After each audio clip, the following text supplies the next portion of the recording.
नमस्कार साथियों, पॉलिटेक्निक पाठशाला में आप सभी का स्वागत है। इलेक्ट्रिकल मशीन सेकंड में अल्टरनेटर आपको पढ़ाया जा रहा है। ठीक है, अब अल्टरनेटर में वोल्टेज रेगुलेशन आपको बताया गया, जिसमें वोल्टेज रेगुलेशन का डिफिनीशन बताया गया।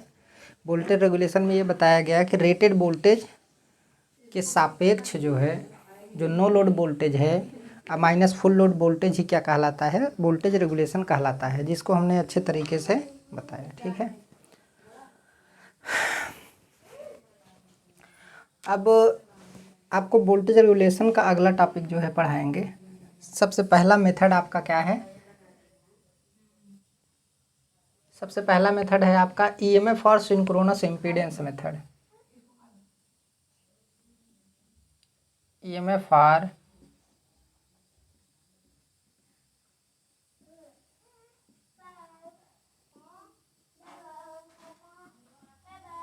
इम्पीडेंस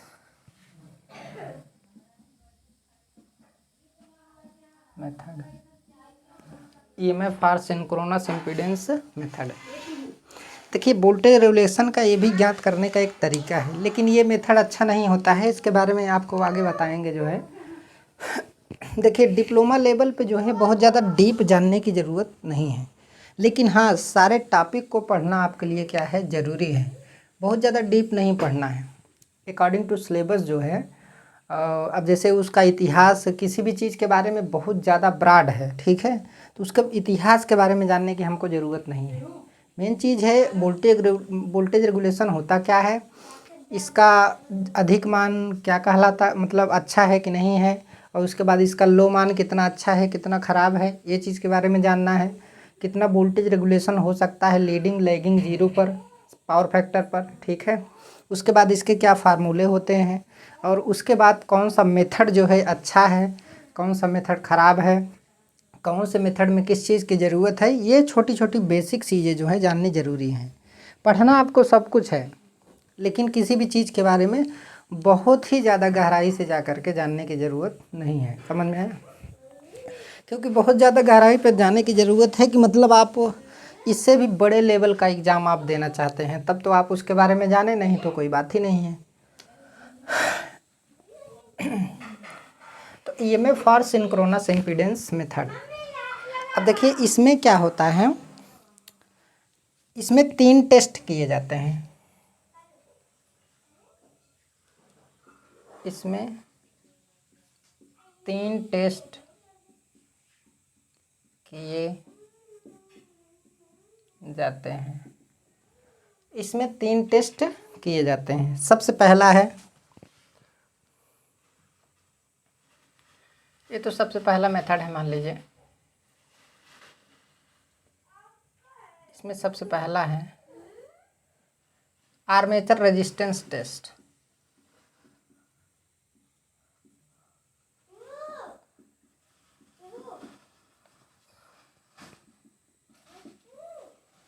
आर्मेचर रेजिस्टेंस टेस्ट, ठीक है। तो आर्मेचर रेजिस्टेंस टेस्ट के माध्यम से जो है हम आर्मेचर का रेजिस्टेंस ज्ञात करेंगे। मतलब स्टेटर की वाइंडिंग जो है उसे आर्मेचर वाइंडिंग के नाम से क्या करते हैं, जानते हैं। तो उसी का हमको रेजिस्टेंस भी ज्ञात करना ज़रूरी है, रिएक्टेंस भी ज्ञात करना ज़रूरी है, आर्मेचर रिएक्टेंस भी ज्ञात करना ज़रूरी है। और उसके बाद जो है हमारा इम्पीडेंस हमारा क्या हो जाएगा, ज्ञात हो जाएगा। जब रेजिस्टेंस और इम्पीडेंस ज्ञात हो जाएगा तो ऑटोमेटिक ही जीरो का मान हम आसानी के साथ क्या कर लेंगे, ज्ञात कर लेंगे, ठीक है।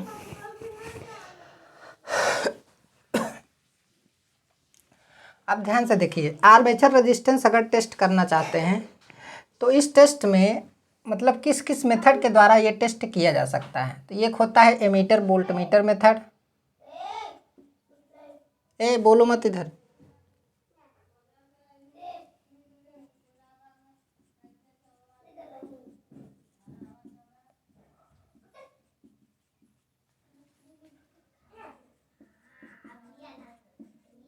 एमीटर वोल्टमीटर मेथड, और उसके बाद आपका हीट स्टोन ब्रिज मेथड,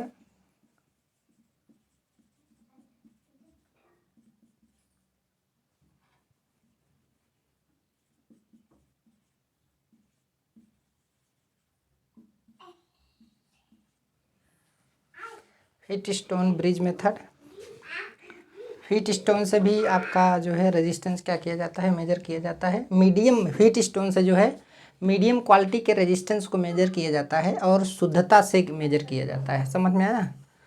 और उसके बाद जो है आपका kelvin bridge method, kelvin bridge method, ठीक है। ईटीसी के द्वारा आर्मेचर रेजिस्टेंस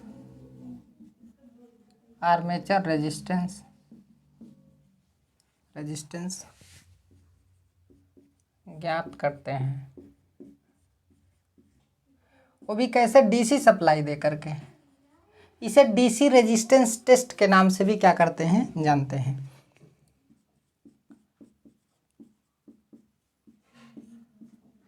इसे डीसी रेजिस्टेंस टेस्ट के नाम से भी जानते हैं।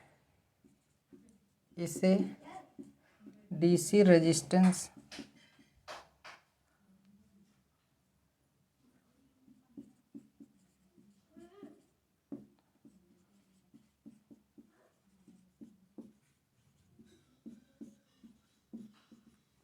इसे डीसी रेजिस्टेंस टेस्ट भी कहते हैं, ठीक है।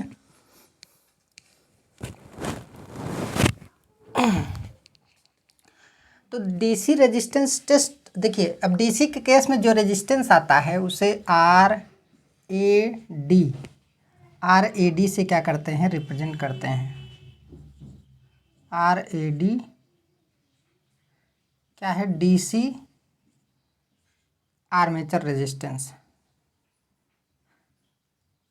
Armature resistance in case of DC. समझ में आया।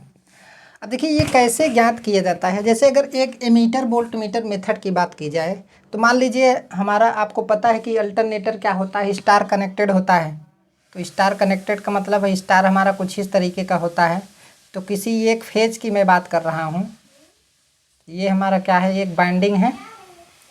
तो बाइंडिंग, अब ये हमारा क्या है, न्यूट्रल है। ये हमारा क्या है, न्यूट्रल है। ये हमारा क्या है, फेज है। क्योंकि यहाँ से तार निकला है ना, तो ये वाला न्यूट्रल हो गया और ये वाला हमारा क्या हो गया, फेज हो गया। तो अगर हम इसके पैरेलल में क्या लगा दें, एक वोल्ट मीटर लगा दें और इसी के सीरीज में हम क्या लगा दें, एक एमीटर लगा दें। समझ में आया। एक एमीटर क्या कर दें, लगा दें। यहाँ पे हम एक आपका एमीटर लगा दें और ये हमारा क्या लगा दें, वोल्ट मीटर लगा दें। तो सिंपल सी बात है। अब इसमें देखिए, इसमें जो करंट फ्लो करेगी I और इसमें जो हमारा वोल्टेज होगा V। तो अब वोल्टेज की रीडिंग बटे एमीटर की रीडिंग, समझ में आया। वोल्टेज की रीडिंग बटे क्या होगा, एमीटर की रीडिंग। तो V बटे R बराबर क्या होता है, V बटे R होता है। तो वोल्टेज की रीडिंग बटे एमीटर की रीडिंग क्या कहलाएगा, armature resistance. In case of DC के केस में हम ही आर्मेचर रेजिस्टेंस को क्या करते हैं, मेजर करते हैं। लेकिन यहाँ पर एक पॉइंट आपको ध्यान देने की ज़रूरत है, ठीक है। पहले इसको लिख लेते हैं। इतना ज़्यादा बनाने की भी ज़रूरत नहीं है। जैसे मान लीजिए हमारी ये बाइंडिंग है, ठीक है। इसमें हम आपका एमीटर लगा दिए और फिर उसके बाद आप क्या लगा दिए, वोल्ट मीटर लगा दिए। समझ में आया। तो इसमें एमीटर की रीडिंग देगा और एक इसकी रीडिंग देगा, वोल्ट मीटर की रीडिंग। तो आर ए डी बराबर आपका वोल्ट मीटर रीडिंग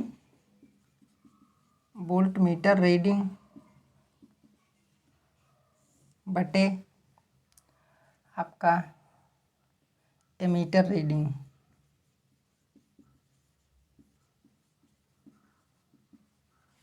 देखिए स्पेलिंग में अगर कहीं मिस्टेक होगा तो वो सब आप सुधार सकते हैं, कोई दिक्कत की बात नहीं है।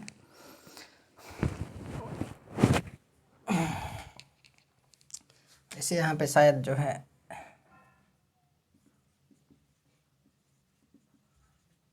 मीटर होगा,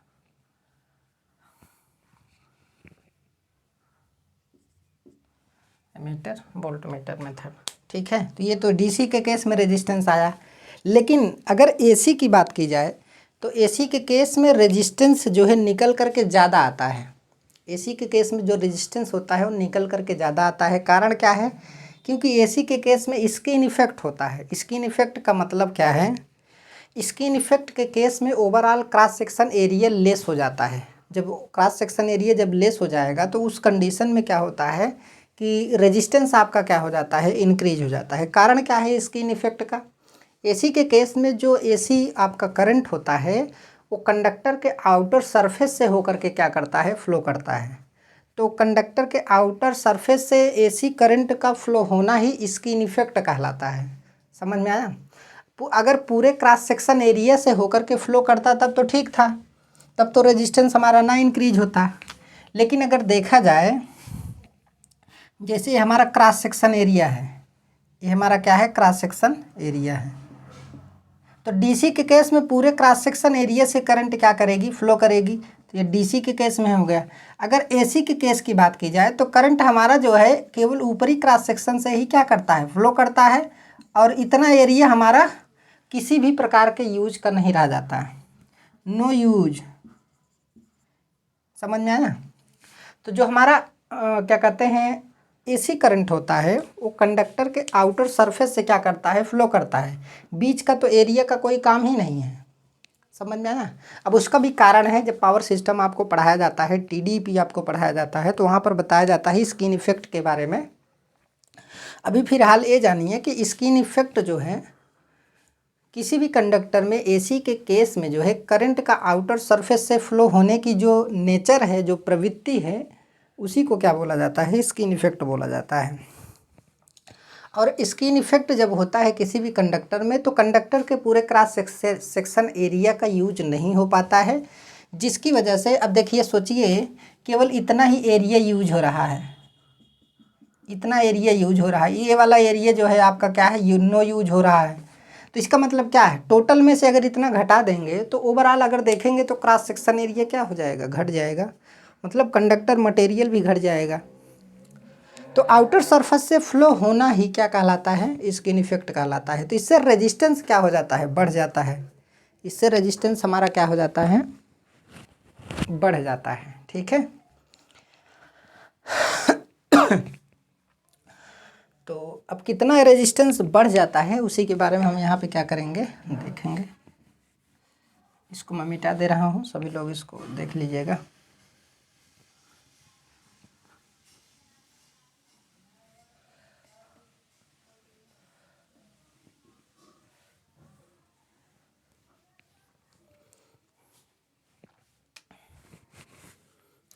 अब यहाँ पे लिखेंगे बट एसी के केस में, एसी के केस में AC resistance, AC resistance, AC resistance, AC resistance आपका क्या है? आर ए है। आर ए को एसी रेजिस्टेंस मान रहे हैं। AC resistance R A skin effect की वजह से ज़्यादा होता है। स्किन इफेक्ट की वजह से ज़्यादा होता है। स्किन इफेक्ट की वजह से क्या होता है? ज़्यादा होता है। ठीक है। मतलब क्या है कि R A is greater than आपका क्या होता है? आर ए डी होता है। ठीक है। अब यहाँ पे जो एसी के केस में रेजिस्टेंस निकल करके आता है, ये आपको नोट करना है कि आर ए बराबर जो है 1.2 टू 1.5 आपका क्या होता है? R A D. तो ये आप लिख सकते हैं कि देखिए, इसे आप एसी भी लिख सकते हैं, कोई दिक्कत की बात नहीं है। जैसे जो आर ए सी लिख सकते हैं, इसे आर डी सी लिख सकते हैं, आर डी सी लिख सकते हैं। ठीक है। तो अभी तो फिलहाल ऐसे ही लिखिए, फिर उसके बाद आगे मैं लिखवा दे रहा हूँ इसको। ये हो गया। तो ये वाला आपको नोट करके रखना है, ये आपके कंपटीशन एग्जाम में बहुत ही ज़्यादा पूछा जाता है। और इसी को आप कुछ इस तरीके से समझने के लिए लिख सकते हैं 1.2 to 1.5 RAC, ठीक है, और DC।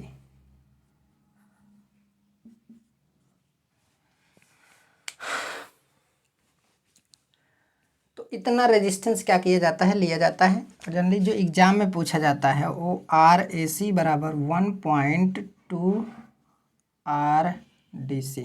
रेंज पूछेगा तो ये दोनों देगा, अगर ये पूछेगा तो केवल यही लिखेगा, ठीक है। अब ओपन सर्किट टेस्ट होगा। ओपन सर्किट टेस्ट में क्या करते हैं, दूसरा जो टेस्ट इसमें होगा वो ओपन सर्किट टेस्ट होगा। देखिए सबसे पहला केस में हम केवल आर्मेचर रेजिस्टेंस को क्या करते हैं, कैलकुलेट करते हैं, जो कि हम कैलकुलेट कर चुके हैं एमीटर वोल्ट मीटर मेथड के द्वारा, या फिर व्हीट स्टोन ब्रिज के द्वारा, या फिर जो है आपका। हाँ, एक चीज़ और मैं आपको बता दूं कि किसी भी मशीन का जो आर्मेचर रेजिस्टेंस होता है, किसी भी मशीन का आर्मेचर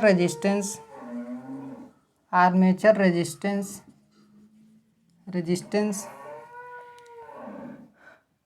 लो वैल्यू का होता है, लो वैल्यू का होता है। समझ में आया? किसी भी आर्मेचर का जो आर्मेचर रेजिस्टेंस होता है वो लो वैल्यू का होता है। तो less than 1 low value resistance, अगर लो वैल्यू देखेंगे वो लो वैल्यू रेजिस्टेंस तो आपका क्या होगा, लेस देन 1 होता है। तो आर्मेचर रेजिस्टेंस जो होता है ना वो ज़्यादातर केस में क्या होता है, लेस देन 1 ही होता है।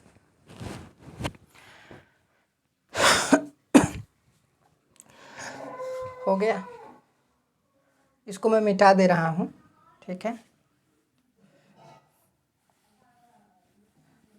कभी भी अगर कंपटीशन में ये क्वेश्चन पूछे कि आर्मेचर रेजिस्टेंस कैसा होता है, लो वैल्यू का रेजिस्टेंस होता है। शंट रेजिस्टेंस कैसा होता है, जो एमीटर के शंट में लगाया जाता है वो भी लो वैल्यू का ही होता है, ठीक है। मेजरमेंट में आपको अच्छे तरीके से पढ़ाया गया है। अब मैं दूसरा टेस्ट देखूंगा, ओपन सर्किट टेस्ट। यहाँ पे दूसरा टेस्ट आ जाएगा, नहीं ये तो पहला ही है। अब इसी में दूसरा है open circuit test. Open circuit test का मतलब क्या है कि जैसे मान लीजिए हमारा क्या है, स्टार कनेक्टेड होगा, ये तो मैं सिंगल ले रहा हूँ जो है। अब ये आउटपुट, ये हमारा क्या है, यहाँ पर हमें लोड कनेक्ट करना चाहिए, लेकिन यहाँ पर लोड हम नहीं कनेक्ट कर रहे हैं, इसी को हम क्या कर दे रहे हैं, ओपन कर दे रहे हैं, तो ये ओपन सर्किट हो जाएगा। समझ में आया?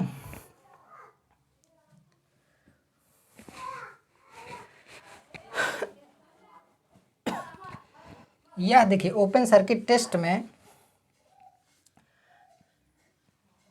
नो लोड की स्थिति में, यहाँ पर लिखेंगे नो लोड की स्थिति में, नो लोड की स्थिति में सिंक्रोनस स्पीड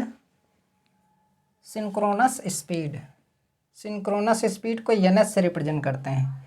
सिंक्रोनस स्पीड को किससे रिप्रेजेंट करते हैं, NS से। आपसे इंडक्शन मोटर में भी पढ़ चुके हैं, ठीक है। NS पर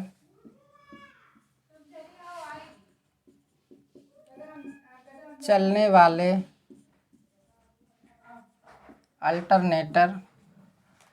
वाले अल्टरनेटर की एक्साइटिंग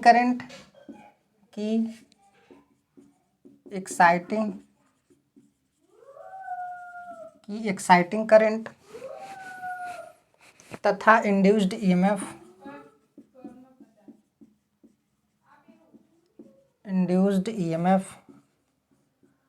E0 में खींचे गए curve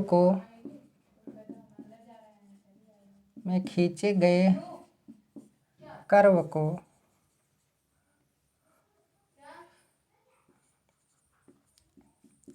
open circuit OCC NLC या ZLC ETC, यहाँ पे R लगा सकते हैं, R ZLC और मैग्नेटिक कैरेक्टरिस्टिक के नाम से जानते हैं। देखिए, नो लोड की कंडीशन में क्या होता है कि नो लोड की कंडीशन में अगर हमें वोल्टेज को क्या करना है, ज्ञात करना है, तो एक वोल्टमीटर क्या करेंगे, लगाएंगे। ठीक है, तो नो लोड वोल्टेज हम क्या कर लेंगे, ज्ञात कर लेंगे। यहाँ पर NS स्पीड से हम क्या करेंगे, सिंक्रोनस मोटर को चलाएंगे NS स्पीड से। उसके बाद यहाँ पर एक वोल्टमीटर क्या कर सकते हैं, कनेक्ट कर सकते हैं, तो आउटपुट लोड वोल्टेज क्या कर लेगा, वो मेजर कर लेगा। ठीक है, लेकिन अब बात यह है कि फील्ड को एक्साइट करेंगे ना, फील्ड करंट कहाँ पर दी जाती है, रोटर पर दी जाती है। फील्ड करंट कहाँ पर दी जाती है, रोटर पर दी जाती है। तो मान लीजिए रोटर का फील्ड है, इसे हमने DC सोर्स से क्या किया है, कनेक्ट कर दिया है। ये प्लस है माइनस है, तो इसमें फील्ड करंट IF होगी। ये हमारा क्या है, फील्ड करंट है। तो जैसे जैसे इसमें फील्ड करंट बढ़ाएंगे तो आपको पता है कि फील्ड फ्लक्स जो है IF के क्या होगा, समानुपाती होगा। तो जैसे जैसे फ्लक्स बढ़ेगा वैसे वैसे इसमें जो है EMF भी क्या होगा, हमारा बढ़ेगा। वैसे वैसे EMF इसमें क्या होगा, बढ़ेगा। तो फील्ड करंट बढ़ेगा तो EMF भी क्या होगा, बढ़ेगा। तो ये जो कैरेक्टरिस्टिक प्राप्त होता है ना, ये BH कर्व के जैसा ही क्या होता है, प्राप्त होता है। समझ में आया। ये कैरेक्टरिस्टिक हमारा कैसे प्राप्त होता है, BH कर्व के जैसा ही प्राप्त होता है। अब इस कैरेक्टरिस्टिक को open circuit characteristic, no load characteristic, zero load characteristic या फिर मैग्नेटिक कैरेक्टरिस्टिक के नाम से क्या करते हैं, जानते हैं। अब ये कैरेक्टरिस्टिक प्राप्त कैसे होता है, तो ये चीज़ ध्यान देना है कि ओपन सर्किट के केस में ओपन सर्किट कैरेक्टरिस्टिक किसके बीच खींचा जाता है, तो IF और E0 के बीच खींचा जाता है। ये चीज़ देखिए, आपको DC मशीन में भी क्या किया गया है, बताया गया है कैरेक्टरिस्टिक के बारे में कि नो लोड कैरेक्टरिस्टिक किसके बीच खींचा जाता है, IF और E0 के बीच। और ये हमेशा और हमेशा किसी भी मशीन का, किसी भी जनरेटर के केस में, कोई भी अगर मशीन है तो जो नो लोड कैरेक्टरिस्टिक होगा वो BH कर्व या फिर मैग्नेटिक कैरेक्टरिस्टिक के क्या होगा, एकदम सेम होगा। समझ में आया। अब ये अगर कैरेक्टरिस्टिक की बात करेंगे तो ये कैसे प्राप्त होता है, ये फील्ड हमारा कहाँ पर होगा, ये रोटर पर होगा और ये कहाँ पर होगा, स्टेटर पर होगा। समझ में आया। ये आपको कन्फ्यूजन होगा तो ये समझ लीजिए। ठीक है, अब यहाँ पर सभी बाइंडिंग बना करके हम नहीं दिखाया है, मैं केवल सिंगल फेज को कैसे किया जाता है मैं उसके बारे में केवल बताया है। ठीक है, ओपन सर्किट टेस्ट, यहाँ पर जो है सिंक्रोनस स्पीड पर में हम क्या करेंगे, जनरेटर को चलाएंगे और धीरे धीरे फील्ड एक्साइटिंग करंट को क्या करेंगे, बढ़ाएंगे। तो देखेंगे कि यहाँ पर जो है इस वाइंडिंग में कितना ज़्यादा EMF क्या हो रहा है, प्रोड्यूस हो रहा है, और मैक्सिमम फील्ड करंट पर मैक्सिमम कितना voltage, no load voltage produce हो सकता है। समझ में आया। अब देखिए, अब यहाँ पर क्या है,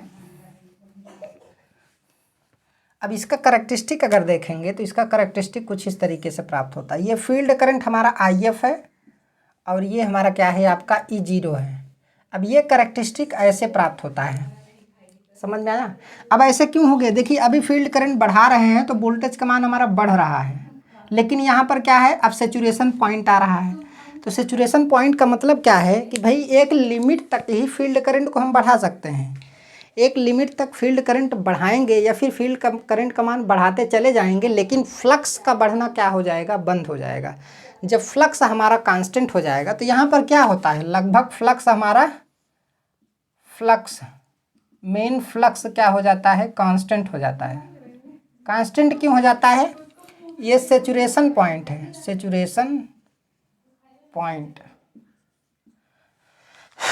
जब फील्ड हमारा सेचुरेट हो जाता है, भाई सिंपल सी बात है, मैग्नेटिक कोर होगी ना उसमें, तो अब उसके द्वारा जो है चाहे आप कितना भी करंट बढ़ा दीजिए, लेकिन अब उससे ज़्यादा वो मैग्नेटिक फ्लक्स को प्रोड्यूस नहीं कर सकता है, तो वो सेचुरेशन पॉइंट होता है।